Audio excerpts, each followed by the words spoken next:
রমাদান শুধু একটি মাস নয়, এটি ফিরে আসার মাস, এটি ক্ষমা পাওয়ার মাস, এটি বদলে যাওয়ার মাস। আমরা সারা বছর ভুল করি, গুনাহে জড়িয়ে পড়ি, দুনিয়ার ব্যস্ততায় হারিয়ে যাই, কিন্তু রমাদান আমাদের শেখায় আল্লাহ এখনও আমাদের ডাকছেন।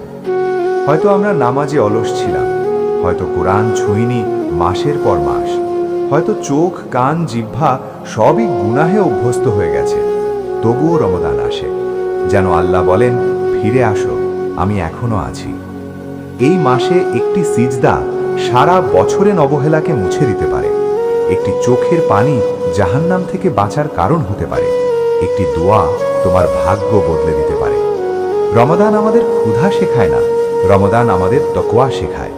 রমাদান শুধু রোজা নয়, এটি হৃদয়ের পরিশুদ্ধি। তুমি যদি ভেঙে পড়ো, রমাদান তোমাকে জোড়া লাগাবে। তুমি যদি হারিয়ে যাও, রমাদান তোমাকে পথ দেখাবে। তুমি যদি দূরে সরে যাও, রমাদান তোমাকে আল্লাহর কাছে নিয়ে যাবে। এই রমাদানে শুধু রোজা রাখো না, নিজেকে বদলাও। নামাজ শুরু করো, কোরআনের সাথে বন্ধুত্ব করো, গুনাহকে বিদায় দাও, ক্ষমা চাইতে শেখো। কারণ আমরা জানি না এই রমাদানই হয়তো আমাদের শেষ রমাদান। তাই আজ থেকেই নিয়ত করো, এই রমাদান হবে আমার নতুন শুরু।